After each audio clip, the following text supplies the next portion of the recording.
नमस्कार मित्रांनो, मी विशाल सर तुमचं पुन्हा एकदा स्वागत करतोय आपल्या official YouTube channel mission officer. मित्रांनो, हे जे यूट्यूबवर सेशन येणार आहे हे 5वा वर्ग आणि 8वा वर्ग यांच्या ज्या स्कॉलरशिपच्या परीक्षा असतात त्यांच्याशी रिलेटेड प्रश्न हे आपण इथे या लेक्चरमध्ये घेणार आहोत. शिवाय क्लास 4च्या जर कोणी क्लास 4च्या स्पर्धा परीक्षा पोलीस भरती, ग्रामसेवक, तलाठी वगैरे या स्पर्धा परीक्षा जर कोणी तुमच्यापैकी देत असेल तर त्यांच्यासाठी पण हे खूप कामाचं लेक्चर आहे. तर या लेक्चरमध्ये परिमेय संख्या व अपरिमेय संख्या, अपरिमेय संख्या आणि परिमेय संख्या या कशा ओळखायच्या असतात. क्वेश्चन भरपूरदा एमसीक्यूज मीन्स ऑब्जेक्टिव्ह टाईपच्या परीक्षांमध्ये पडतो की खालीलपैकी परिमेय संख्या कोणती किंवा खालीलपैकी अपरिमेय संख्या कोणती. स्पेशली स्कॉलरशिपच्या ज्या एक्झाम देणारे मुलं आहेत तुमच्यापैकी तुम्हाला तर खूपदा हा क्वेश्चन येऊन गेलेला आहे. शिवाय क्लास 4च्या परीक्षांमध्ये पण हा प्रश्न विचारला जातो. एकदम साधी सोपी डेफिनेशन मी तुम्हाला समजावून सांगतोय की परिमेय संख्या कोणत्या आणि अपरिमेय संख्या कोणत्या. काहीच ताण नाही, तुम्हाला कळेल लवकरच की परिमेय संख्या कशा ओळखतात आणि अपरिमेय संख्या कशा ओळखतात. चला बघूया इथे नंबर 1 बघा, परिमेय संख्या आणि त्या परिमेय संख्येची एक डेफिनेशन मी लिहिलेली आहे की ज्या संख्यांना अपूर्णांकाच्या स्वरूपात अपूर्णांकाच्या स्वरूपात लिहिता येत असेल, ज्या संख्यांना अपूर्णांकाच्या स्वरूपात लिहिता येत असेल अशा सर्व संख्यांना परिमेय संख्या म्हणतात. अपूर्णांकाच्या स्वरूपात म्हणजे समजा 2/3 हा काय आहे तुमचा अपूर्णांक. तो अपूर्णांक कशा पण असो, एक अंश असायला पाहिजे त्याला आणि एक छेद असायला पाहिजे. म्हणजे a भागीला b असं समजा किंवा x भागीला z असं समजा. कुठल्याही संख्येला जर तुम्हाला अपूर्णांकाच्या स्वरूपात लिहिता येत असेल अशा स्वरूपात तर त्याला म्हणतात परिमेय संख्या. त्याशिवाय अपरिमेय संख्या यांची डेफिनेशन समजून घ्या की ज्या संख्यांना अपूर्णांकांच्या स्वरूपात लिहिता येत नसेल, म्हणजे a भाग b, x भाग z, 2/3 अशा स्वरूपात लिहिता येत नसेल अशा संख्यांना काय म्हणतात, अशा संख्यांना अपरिमेय संख्या म्हणतात. ज्यांना लिहिता येतो त्यांना परिमेय संख्या, ज्यांना लिहिता येत नाही अपूर्णांकाच्या स्वरूपात त्याला म्हणतात अपरिमेय संख्या. साधी सोपी डेफिनेशन मी तुम्हाला सांगितली आहे. आता याचा सराव करून घेणे आपल्याला.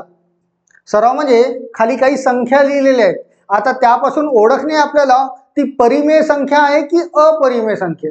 पुन्हा एकदा सांगतोय, परिमेय संख्या कोणत्या ज्यांना अपूर्णांकाच्या स्वरूपात म्हणजे अंश आणि छेद या स्वरूपात लिहिता येतात त्या झाल्या परिमेय संख्या. अपरिमेय संख्या कोणत्या, ज्यांना अपूर्णांकाच्या स्वरूपात लिहिता येत नाही, अंश आणि छेद यामध्ये त्याला कन्व्हर्ट करता येत नाही अशा संख्यांना अपरिमेय संख्या म्हणतात. राईट. चला बघूया, काही एक्झाम्पल्स घेऊन आलोय. जसे एक्झाम्पल्स बघा, एक्झाम्पल्स 1 2 3 4 असे 20 टोटल 20 एक्झाम्पल्स आहेत.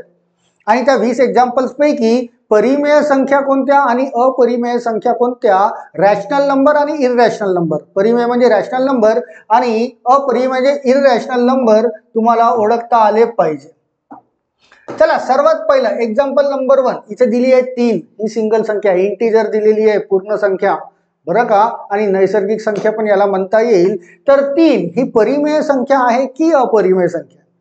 लक्षात घ्या, कुठलाही इंटिजर मीन्स पूर्ण संख्या असो नैसर्गिक संख्या असो तर त्या संख्येच्या खाली नेहमी 1 असतो. हा जो 3 आहे याच्या खाली नेहमी काय असतो, 1.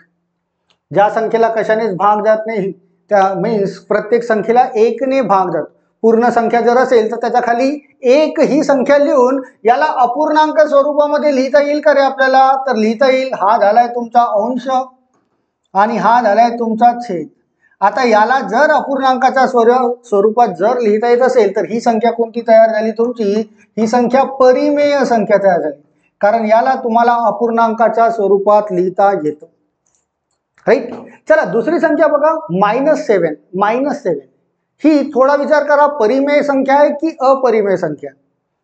परिमेय संख्या आहे. तर हा पूर्णांक संख्या मीन्स -7 इंटीजर आहे, हा इंटीजर. आणि कुठल्याही इंटीजरच्या खाली काहीच नसेल तर त्याच्या खाली सुद्धा एक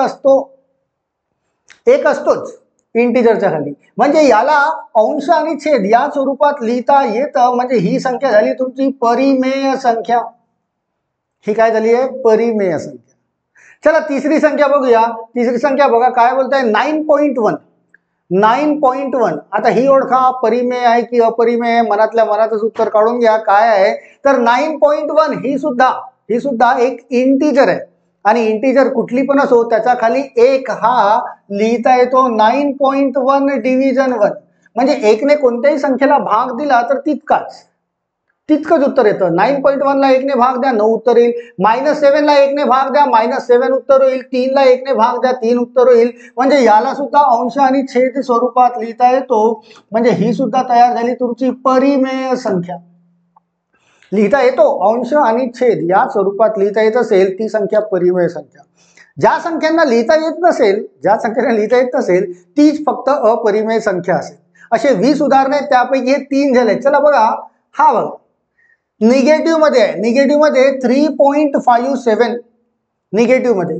बट निगेटिव्ह मध्ये जरी असेल 3.57 तरी हा एक इंटीजर आहे. म्हणजे याला तुम्हाला असं लिहिता येतं -3.57 भागीला 1. एकने कोणत्याही इंटीजरला भाग द्या उत्तर तेच मिळतं. तर ही सुद्धा अंश आणि छेद या स्वरूपात लिहिता येतो. तर ही संख्या सुद्धा परिमेय संख्या आहे. ऑप्शन मध्ये असं काही असेल -3.57 गोंधळून जाऊ नका. ही सुद्धा परिमेय, ही अपरिमेय संख्या नाही आहे. राईट. नेक्स्ट 5व्या नंबरचा बघा -25/17. हा आपला फंडाच तो आहे. कुठलीही संख्या अंश आणि छेद स्वरूपात, तर हा तर झालाय तुमचा अंश आणि खाली दिला आहे तुमचा छेद. हा तर सरळ दिलेला आहे. सरळ अंश आणि छेदामध्ये दिलेला आहे. म्हणजे ही संख्या परिमेय संख्या आहे. याला सुद्धा अंश आणि छेद या स्वरूपात लिहिता येतो. राईट. चला नेक्स्टला या. Question number 6. 5/2 5.2/3. आता ही परिमेय संख्या आहे की अपरिमेय संख्या आहे? विचार करा थोडा. तर हा जो मिक्स फ्रॅक्शन आहे, मिश्र अपूर्णांक, याला सिंपल फ्रॅक्शन मध्ये कन्वर्ट करता येईल. तर 3 × 5 15, 15 + 2 17 आणि 17 छेद काय लिहू 3. तयार झाला का अंश तयार झालाय 17, छेद तयार झालाय 3. म्हणजे अंश आणि छेद तयार झालाय. म्हणजे ही परिमेय संख्या आहे. ही सुद्धा परिमेय संख्या आहे. लिहिता येतो त्याला फ्रॅक्शन स्वरूपामध्ये, तर ती परिमेय संख्या असायला पाहिजे. पुन्हा उदाहरणं बघा. 6 झालेत बरं का. 14 उदाहरणं पुन्हा बघायचे. चला नंबर 7 वर या. 27/8. सरळ अंश आणि छेद दिसतोय इथे. अंश आणि छेद दिसतोय सरळ. म्हणजे ही झाली परिमेय संख्या. काहीच बदल करण्याची गरज नाही.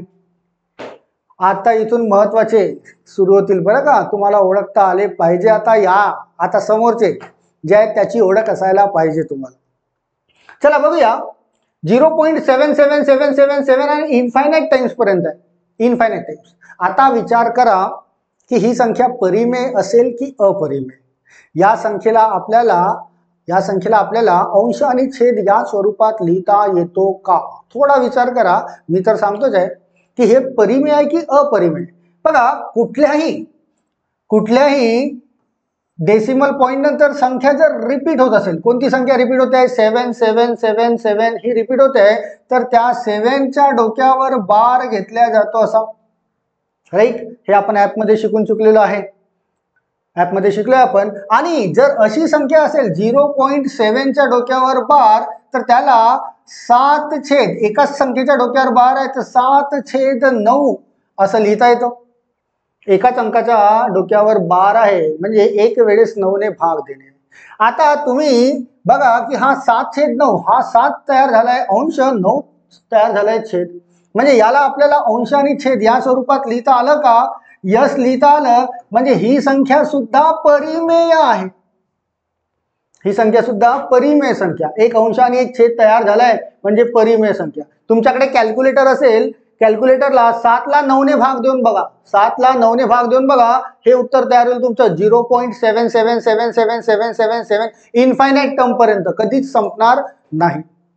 राईट, म्हणजे ही परिमेय संख्या, याला आपल्याला लिहिता आलाय अंश आणि छेद या स्वरूपात. चला नेक्स्टला या, क्वेश्चन नंबर 9. आता ती होती 0.7, ही रिपीट होत होती. आता ही संख्या परिमेय आहे की अपरिमेय आहे बघणे आहे. बघा 0.535353 आणि इन्फायनाईट टाइम्स पर्यंत आहे, ही परिमेय आहे की नाही. आता यामध्ये रिपीटेशन होत आहे का काही बघा, तर रिपीटेशन बघा, हा 535353 रिपीटेशन होत आहे, रिपीटेशन होत आहे, म्हणजे याला तुम्हाला लिहिता येतं 0.53 च्या डोक्यावर, दोन्ही संख्यांच्या डोक्यावर बार देणे आहे. आणि यांच्यापासून जे आपण ऑलरेडी शिकून चुकलाय, बारचे क्वेश्चन तुम्हाला ऍपमध्ये शिकून चुकलाय, तर जर बारचे क्वेश्चन असे तयार होत असतील तर याला फॉर्म करणे अपूर्णांकात. कसा तयार होईल तो, की हा 53 लिहून घेतलाय, 5353 भागीला या दोन अंकांच्या वर डोक्यावर बार आहे, म्हणजे 2 वेळेस 99 ने भाग देणे. कशाने? 99 2 वेळेस. आणि यांच्यामध्ये भाग जातो का बघणे, भाग जात असेल किंवा नाही, पण एक अंश आणि एक छेद तयार झाला का बघा, तर अंश आणि छेद तयार झालाय, म्हणजे या संख्येला, ही जी वरची संख्या त्याला 53/99 असं लिहिता येतं आणि अंश आणि छेद स्वरूपात लिहिता आलाय, म्हणजे ही संख्या सुद्धा तुमची परिमेय संख्या तयार होते. ऑप्शन मध्ये असं काही असेल बरं का.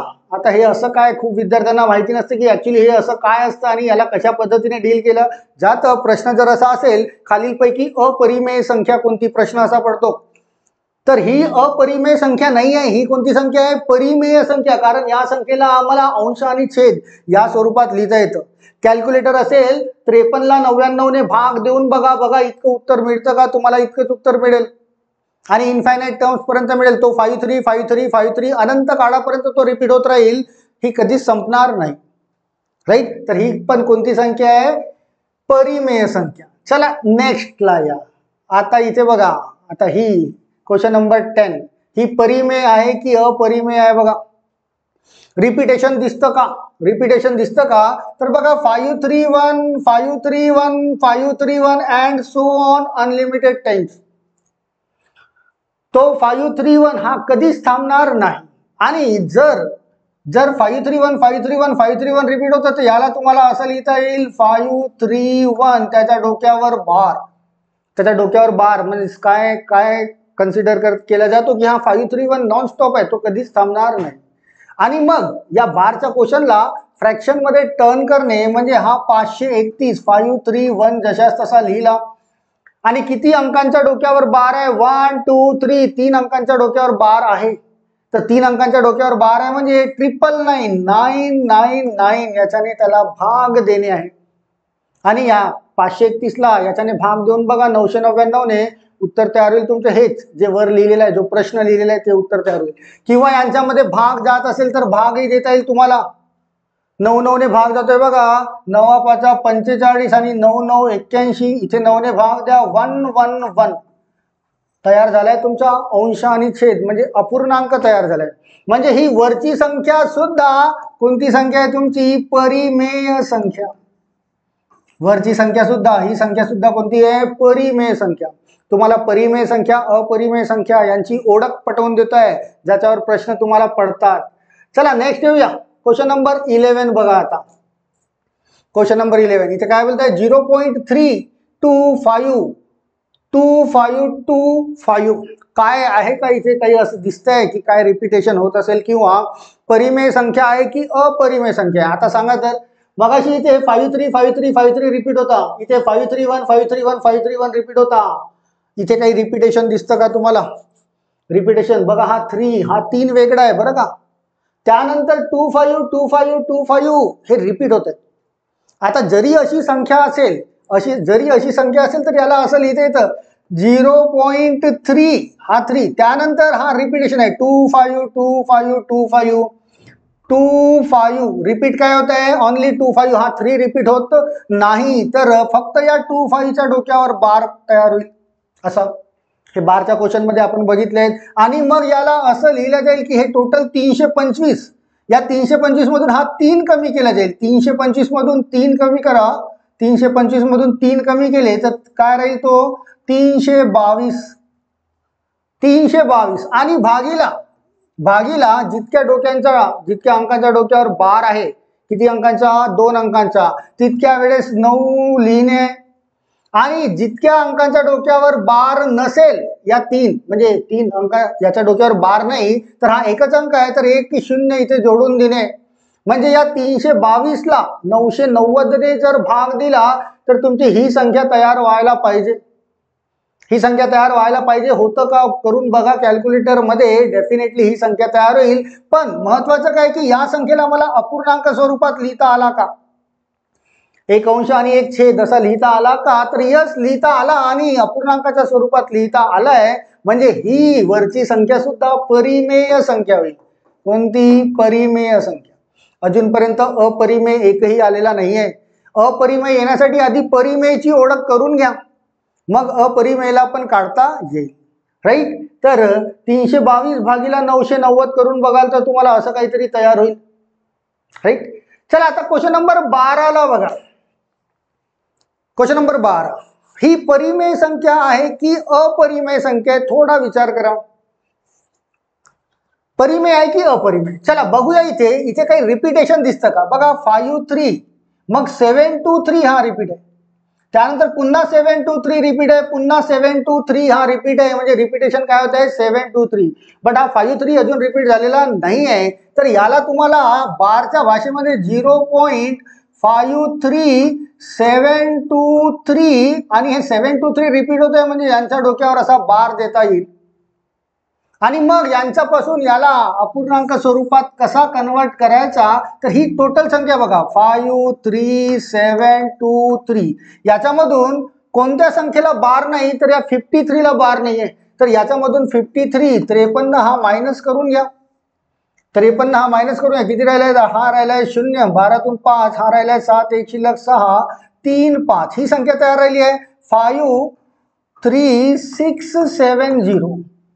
आणि त्याला ज्यावेळेस आता बार आहे तर आता याला भाग द्यावा लागेल. किती अंकांच्या डोक्यावर बार आहे, तर 3 अंकांच्या डोक्यावर बार आहे. 3 अंकांच्या डोक्यावर बार आहे म्हणून 3 9 लिहून घ्या.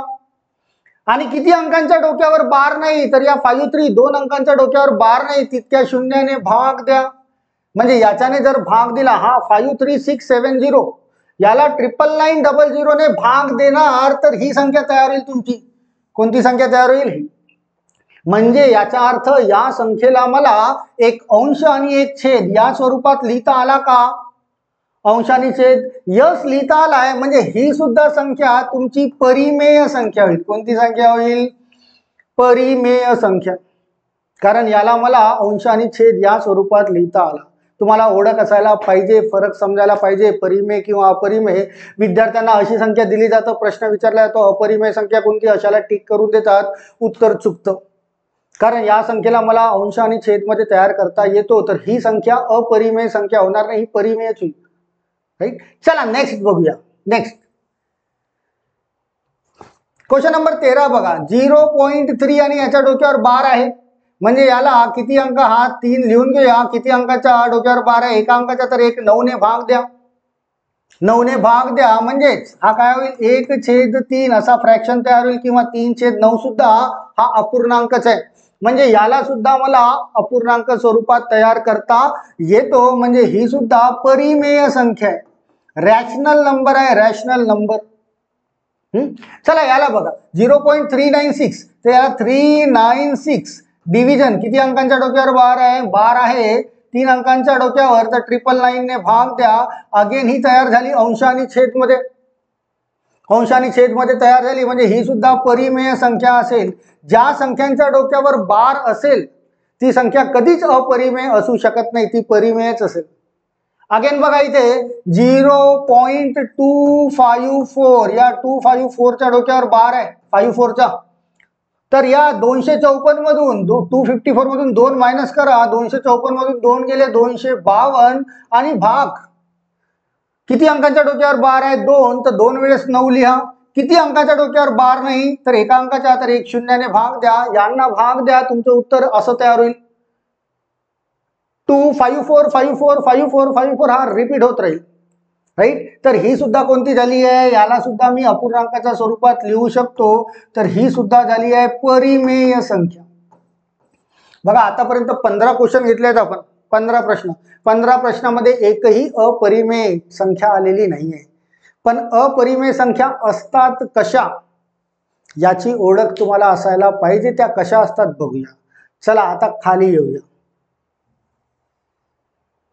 क्वेश्चन नंबर 16 बघा. आता क्वेश्चन नंबर 16 काय दिसतंय तुम्हाला, 0.2539 असं समथिंग दिसतंय, राईट. रिपीटेशन कुठे दिसतंय का बघा.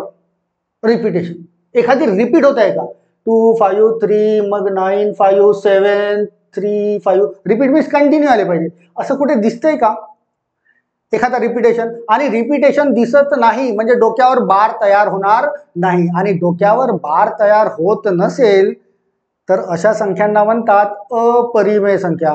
डोक्यावर बार तयार होत नाही म्हणजे तुम्ही याला अपूर्णांकाच्या स्वरूपात लिहू शकत नाही. अपूर्णांकाच्या स्वरूपात लिहू शकत नाही याचा अर्थ अशा संख्या असतात अपरिमेय संख्या. अशा संख्यांना काय म्हणतात, अपरिमेय संख्या. याच्या पूर्वीचे जे होते ते डोक्यावर बार तयार होत होते, रिपीटेशन होतं त्यामध्ये, त्यामुळे त्याला आपल्याला परिमेय संख्यामध्ये कन्वर्ट करता आलं अंश आणि छेदामध्ये. तुम्हाला याला अंश आणि छेदमध्ये कन्वर्ट करता येणार नाही. तर अशा संख्या तुमच्या असायला पाहिजे अपरिमेय, ज्याच्यामध्ये रिपीटेशन काही दिसत नाही. सेम यामध्ये बघा, यामध्ये पण काही रिपीटेशन दिसतो का, तर दिसत नाही, नाही दिसत. म्हणजे ही सुद्धा संख्या कोणती असायला पाहिजे तुमची, अपरिमेय. याला तुम्हाला कन्वर्ट करता येणार नाही फ्रॅक्शन मध्ये, अपूर्णांकामध्ये हा रूपांतरित होणार नाही. आणि अपूर्णांकात रूपांतरित होणार नाही म्हणजे परिमेय संख्या होणार नाही. तर ती कोणती असायला पाहिजे, ती असायला पाहिजे अपरिमेय. इथे पण बघा नंबर 17 बघा, स्क्वेअर रूट मध्ये 2 दिलेला आहे, वर्गमुळात 2 दिलेला आहे. आणि या वर्गमुळात 2 ची किंमत जर तुम्ही काढाल तर ती इतकी मिळेल, बरं का. वर्गमुळात 2 ची किंमत काढाल तर इतकी मिळेल. इथे काही रिपीटेशन तयार होतं का, रिपीटेशन तयार होतं का, नाही होत. म्हणजे हा जो वर्गमुळात 2 आहे याला तुम्ही अपूर्णांक स्वरूपात लिहू शकत नाही. म्हणजे अशी संख्या म्हणजे अपरिमेय संख्या. कोणतीही अशी संख्या जी वर्गमुळाच्या बाहेर निघत नाही, वर्गमुळाच्या बाहेर निघणार नाही अशी कोणतीही संख्या. म्हणजे रूट मध्ये घेतलंय मी 89. 89 कुणाचा वर्ग आहे का रे, नाही आहे. 89 हा कुणाचाच वर्ग आहे म्हणजे ही बाहेर पडणार नाही. आणि जर ही बाहेर पडेल तर अशा स्वरूपात पडेल, काहीतरी 9 पॉईंट समथिंग 1 2 3 5 7 9 असं काहीतरी तयार होईल. म्हणजे ही बाहेर पडेल तर इथे रिपीटेशन येणार नाही. रिपीटेशन येणार नाही म्हणजे ही संख्या सुद्धा कोणती झाली आहे, ही संख्या सुद्धा अपरिमेय संख्या. या 89 रूट, स्क्वेअर रूट मध्ये 89. जसा हा क्वेश्चन नंबर 18 बघा, स्क्वेअर रूट मध्ये 5 आहे. 5 हा कोणत्याच संख्येचा वर्ग नाही, 5 हा कोणत्याच संख्येचा वर्ग नाही. आणि त्याला जर बाहेर काढण्याचा प्रयत्न कराल तर असं काहीतरी आन्सर तयार होईल इन्फायनाइट टर्म पर्यंत, असंच मिळेल. तुम्ही स्क्वेअर रूट 5 ला बाहेर काढून बघा, तुम्हाला असा आन्सर दिसेल. आणि ज्यामध्ये रिपीटेशन तुम्हाला डेसिमल पॉईंटच्या नंतर काहीच दिसत नाही म्हणजे स्क्वेअर रूट मध्ये 5 आहे, ही संख्या सुद्धा अपरिमेय संख्या होईल. कोणती होईल, अपरिमेय संख्या. या संख्येला तुम्हाला फ्रॅक्शन स्वरूपात, अपूर्णांक स्वरूपात लिहिता येणार नाही. आणि फ्रॅक्शन अपूर्णांक स्वरूपात लिहिता येणार नाही म्हणजे ती संख्या अपरिमेय असायला पाहिजे. इररॅशनल नंबर, रॅशनल होणार नाही, इररॅशनल नंबर. सेम हा 23 कुणाचाच वर्ग नाही म्हणजे ही संख्या सुद्धा कोणती होईल, अपरिमेय. याला तुम्हाला फ्रॅक्शन स्वरूपात लिहिता येणार नाही. चला फायनली नंबर 20 ही बघा, स्क्वेअर रूट मध्ये 49 दिसतोय. 49 ही परिमेय आहे की अपरिमेय आहे सांगा तर, मनातल्या मनात तुम्हीच तुम्हाला सांगा, परिमेय आहे की अपरिमेय आहे. चला तुमचं जे काही उत्तर असेल ते शोधूया.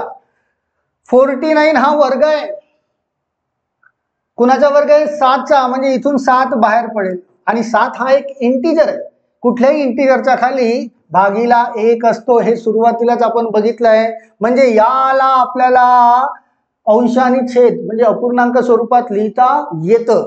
तर ही 49 संख्या, जसा हा 23 होता अपरिमेय, 5 होता रूट मध्ये अपरिमेय, ही जी 49 आहे ही अपरिमेय असणार नाही. ही कोणती संख्या, ही असेल परिमेय संख्या. ही कोणती असेल? परिमेय संख्या. जिथे कुठे पण कंप्लीट स्क्वेअर, जसं 100 असेल रूटमध्ये, म्हणजे 10 बाहेर पडतात, तो 10चा परफेक्ट स्क्वेअर आहे. आणि परफेक्ट स्क्वेअर जर असेल तर परफेक्ट स्क्वेअर ही परिमेय संख्या असतं, बरं का? परिमेय संख्या, ती अपरिमेय होणार नाही. ही 23, 5 ही वर्गमुळात 2 हे परफेक्ट स्क्वेअर नव्हते, त्यामुळे त्या संख्या अपरिमेय असतील. पर परफेक्ट स्क्वेअर असेल, बाहेर पडत असेल संख्या एखादी, तर ती होईल परिमेय संख्या. इतका फरक लक्षात ठेवा, राईट? या 20 प्रश्नामध्ये आपण परिमेय संख्या वेगवेगळ्या पद्धतीच्या संख्या घेतल्या, बरं का? मी वेगवेगळ्या तऱ्हेच्या संख्या घेतल्या, तर कोणती संख्या परिमेय असतं आणि कोणती नसतं, सिंपलसा लॉजिक आहे. ज्या संख्यांना भागाकार मीन्स अंश आणि छेद अपूर्णांक स्वरूपात लिहिता येतो त्या संख्या परिमेय संख्या. ज्या संख्यांना भागाकार म्हणजे अंश आणि छेद अपूर्णांकाच्या स्वरूपात लिहिता येत नाही, लिहू शकत नाही, अशा संख्या कोणत्या? अपरिमेय संख्या, राईट? स्पेशली स्कॉलरशिपचे विद्यार्थी जे 5व्या आणि 8व्या वर्गाची परीक्षा देतात त्यांना परिमेय अपरिमेयचं नॉलेज असायला पाहिजे. इनफॅक्ट स्पर्धा परीक्षा देणारे पण तुमच्यापैकी बघत असाल कुणी क्लास 4च्या परीक्षा जर देत असाल तर तुम्हाला पण परिमेय संख्या आणि अपरिमेय संख्या यांचं नॉलेज असायला पाहिजे, माहिती असायला पाहिजे. तुमच्या क्लास 4च्या परीक्षांमध्ये सुद्धा परिमेय आणि अपरिमेय संख्यांवर प्रश्न बघण्यात आलेले आहेत, राईट? आणि शिवाय शिल्लक असले ते बारवाले उदाहरणं, ते तर मी ऑलरेडी तुम्हाला शिकवून चुकलेलं आहे. तुम्हाला ॲपमध्ये बारला जे बार असतील, कोणाच्या डोक्यावर बार, त्याला अपूर्णांकात कसं कन्वर्ट करायचं हे ऑलरेडी आपण शिकून चुकलेलं आहे. कोणत्याही संख्येच्या डोक्यावर बार मिळत असेल ना तुम्हाला, तर ती संख्या अपरिमेय कधीच होणार नाही, ती परिमेय होईल नेहमी. हा सुद्धा फरक लक्षात ठेवा, राईट? तर तात्पुरता हा आज मी शिकवला परिमेय अपरिमेय. या लेक्चरमध्ये मी इतकंच ठेवतोय. पुन्हा स्कॉलरशिपच्या स्पेशली स्कॉलरशिपच्या विद्यार्थ्यांसाठी 8वा आणि 5वा वर्ग त्यांसाठी पुन्हा नवीन लेक्चर यूट्यूबवर तुम्हाला लवकरच नक्कीच मिळेल. शिवाय खूप साऱ्या विद्यार्थ्यांनी मला इन्क्वायरीज केली आहे सर ॲपबद्दल, तर ॲप या स्कॉलरशिपच्या परीक्षांसाठी ॲप तयार केलेला आहे. तर तुम्हाला डिस्क्रिप्शनमध्ये लिंक तर मिळून जाईलच, किंवा प्ले स्टोअर असेल, प्ले स्टोअरवरून तुम्ही आपल्या कंपनीचं नाव म्हणजे मिशन ऑफिसर्स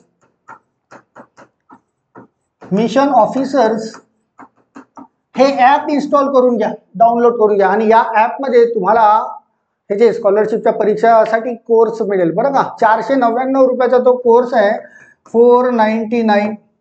फेब्रुवारीला परीक्षा होणार आहेत असं खूप पालकांनी मला फोन करून सांगितलेलं आहे. तर इन्क्वायरीज खूप वाढलेल्या आहेत. तुमच्यापैकी संबंधित कुणी 5व्या आणि 8व्या वर्गात असतील त्यांना डेफिनेटली सुचवा, जर ते स्कॉलरशिपची परीक्षा देत असतील. कंप्लीट गणित, बुद्धिमत्ता आणि भूमिती त्या ॲपच्या कोर्समध्ये तुम्हाला मिळेल फक्त 499 रुपयामध्ये.